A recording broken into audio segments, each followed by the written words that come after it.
ईरानी राष्ट्रपति मसूद पेज़ेश्कियान का बयान, जहां 1.5 करोड़ ईरानी बलिदान के लिए तैयार हैं और मैं भी ईरान के लिए बलिदान देने के लिए तैयार।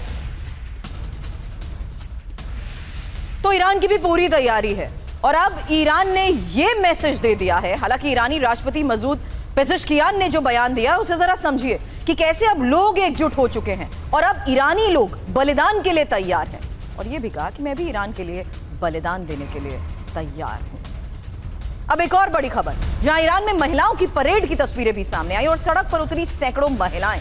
कुछ महिलाओं के हाथों में राइफल। महज एक तस्वीर नहीं, एक वो संदेश है जिससे साफ है कि किस तरीके से ईरान पूरे स्तर पर एकजुट होकर लड़ने के लिए तैयार है। अब एक और बड़ी खबर है और ये मध्य पूर्व में अचानक तेज होती अमेरिकी तैनाती को लेकर आज एक और बड़ी खबर है, जहां 5000 अमेरिकी मरीन्स मध्य पूर्व पहुंचे। आर्टिलरी ब्रिगेड गनर्स की भी तैनाती, इजराइल में एयर टैंकर्स की नई तैनाती।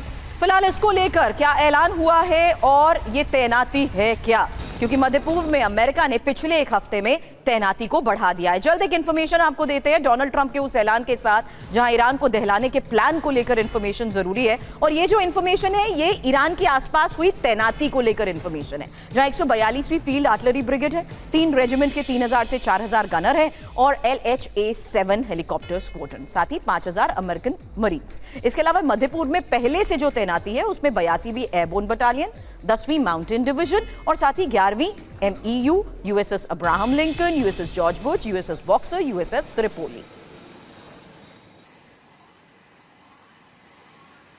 लेकिन एक और बड़ी खबर है, ये मध्य पूर्व में एक और डिस्ट्रॉयर की तैनाती को लेकर खबर है, जहां USS अर्ली बर्ग की तैनाती संभव है। और अमेरिकी समंदर से रवाना हुए USS अर्ली बर्ग को लेकर ही मनीष आपसे भी सवाल करूंगी, क्योंकि इस खबर की डिटेल सामने रखने के साथ कई बड़े सवाल खड़े होते हैं कि आखिर अमेरिका की इस तैयारी का मतलब क्या है। हालांकि ये सवाल उस लिहाज से क्योंकि रणनीतिक ऑप्शन के तौर पर यह तैयारी बड़ा संकेत है। वहीं ballistic missile defence, air defence और टॉमहॉक स्ट्राइक क्षमता कैसे इस डेटरेंट स्ट्रैटेजी को बदलती है, इसको लेकर मनीष आपसे सवाल करूंगी। उससे पहले ये इंफॉर्मेशन, जहां मध्य पूर्व में अमेरिकी डिस्ट्रॉयर और USS अर्ली बर्ग मध्य पूर्व पहुंच सकता है, अमेरिकी नेवी को मजबूती देगा। मध्य पूर्व में पहले से 2 युद्धपोत तैनात हैं और USS अर्ली बर्ग अत्याधुनिक गाइडेड मिसाइल डिस्ट्रॉयर है। वहीं कितना खास है, लंबाई है 155 मीटर, स्पीड है 55 किलोमीटर प्रति घंटा और 300 क्रू मेंबर्स। रडार से बचने के लिए इसे डिजाइन किया गया है। Air defence, anti missile system और एंटी शिप और एंटी सबमरीन वॉरफेयर कितने हथियारों से लैस है, Tomahawk cruise missile, SM-2, SM-6 missile, torpedo और फॉलिंग CIWS। मैंने डेटरेंट स्ट्रैटेजी को बदलने को लेकर बात इसलिए भी करी, इससे क्या पता लगता है मनीष, क्या स्मॉल स्केल ऑपरेशन की तैयारी या फुल स्केल ऑपरेशन को देखते हुए ये बहुत जरूरी?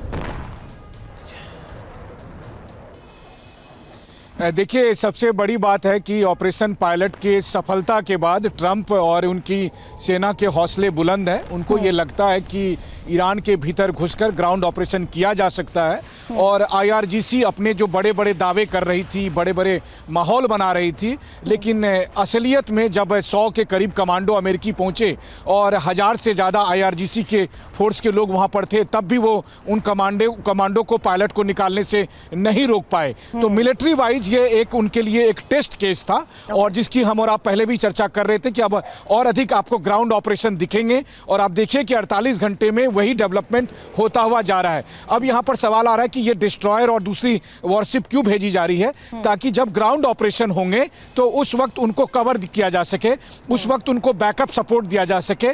वहीं ग्राउंड ऑपरेशन के लिए अमेरिका के अरकानसास से 142 आर्टिलरी ब्रिगेड के सैनिकों को भी भेजा गया है और इस तरह से 50,000 से अधिक सैनिक अभी मौजूद हैं जो कि ग्राउंड ऑपरेशन में पार्टिसिपेट कर सकते हैं। तो जैसा ग्राउंड ऑपरेशन अपने ऑपरेशन पायलट के दर्मियान देखा था, ठीक उसी तरीके के ग्राउंड ऑपरेशन और आपको दिखाई देंगे।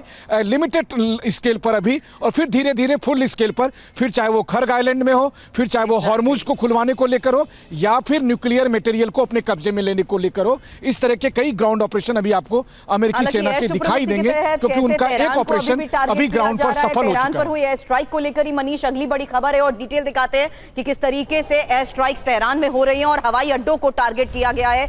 जहां तेहरान में यूएस इजराइल के इस बड़े हमले को लेकर खबर यह कि मेहराबाद हवाई अड्डे पर भीषण बमबारी हुई और इस हमले में हवाई अड्डा पूरी तरह तबाह। ये देखिए तस्वीर।